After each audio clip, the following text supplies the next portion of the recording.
का हाल बा भाई लोग। कैसन बानी रउआ लोगिन। रुके तनी पानी पी ले दी, प्यास लगल बा।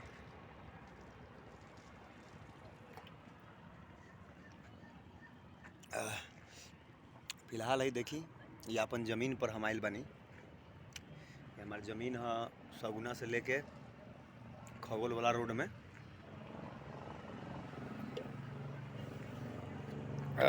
बतियाओ तनी प्यास लगल रहे, पानी पी लेनी। जान जाए कि बातचीत बैठ के होई नु, खड़ा होकर बात करे में ना बनेला। तनी मनी और पी ले तनी।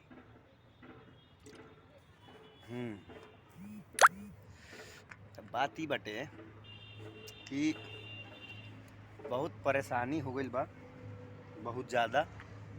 जान जाए कि इतना परेशानी की परेशानी हमरा से सहल पार ना लगता।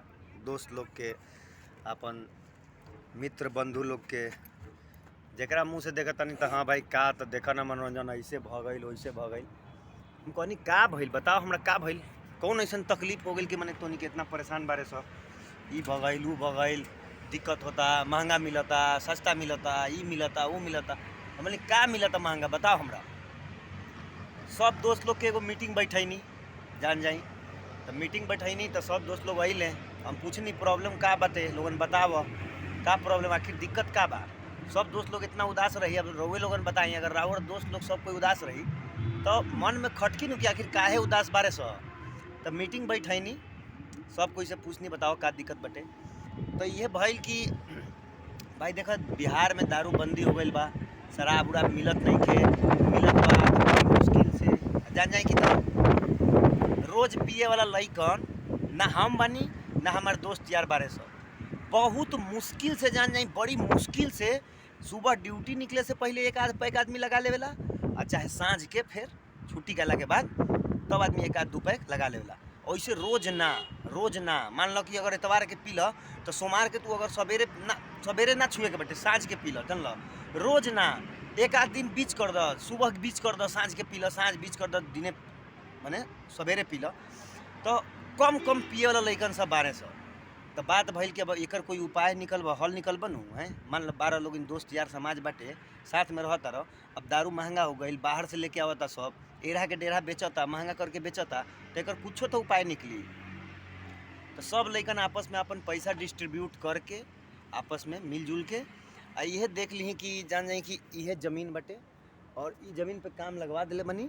और यहाँ बनता पाउडर के फैक्ट्री लागी, बुझाई। पाउडर ऐसा वैसन पाउडर ना ही, स्नो पाउडर आ भिको के क्रीम ना रही, सुंदर होके वाला पाउडर ना बा।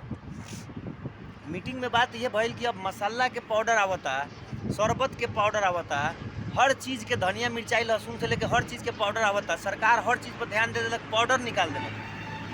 तो भैया शराब के, दारू के भी तो पाउडर आ सकता। तो ये पर हमनी के जान जाए कि बात भइल जे अपन लैब टेक्नीशियन लोग रहेलन सब, वो लोग से बात भइल कि हाँ भाई ऐसे पाउडर बनावे के बटे, शराब के पाउडर बनावे के बटे, दारू के पाउडर। तो वह अब केमिकल प्लांट डलाता, काम लागता, फैक्ट्री तैयार हुई तो यहाँ पाउडर बनी। जान जाए कि 5 रुपया के पाउच वाला पाउडर से लेके हज़ारों रुपया तक के पाउडर के पाउच रही। आराम से अपन पाउडर के पाउच खरीद, घरे जा, पानी में घोर, पिय, सुत। झूठो के ओतल बोतल लेके एन्ने ओन्ने घूमला फिरला से का मिले के बटे। रोवे लोगन बताई कुछ मिली, कुछ भेटाई, कुछ ना भेटाई हैं। सेहत के सेहत, स्वस्थ रही आदमी, टेंशन फ्री रही, अब फालतू के टेंशन रहबो ना करी। आराम से पाउच ले जाई पैकेट में, घरे जाई, फ्रिज से पानी निकाली, पानी में घोरी, जैसन जैसन रोल कैपेसिटी बटे, 10 के पाउच, 20 के पाउच, 50 के पाउच, अपन ढारी में पाउडर घोड़ी, नींबू डाली, पी, आराम से रही, संतुष्ट रही, घर में रही। ठीक बटे नू। तो अगला बार तकले जब फैक्ट्री क्लियर कैला के बाद फिर भेंट हुई, दिखाई कि कैसन बनल बटे फैक्ट्री, अब पाउडरों दिखाई। तब तक के लिए बाय बाय दोस्तों।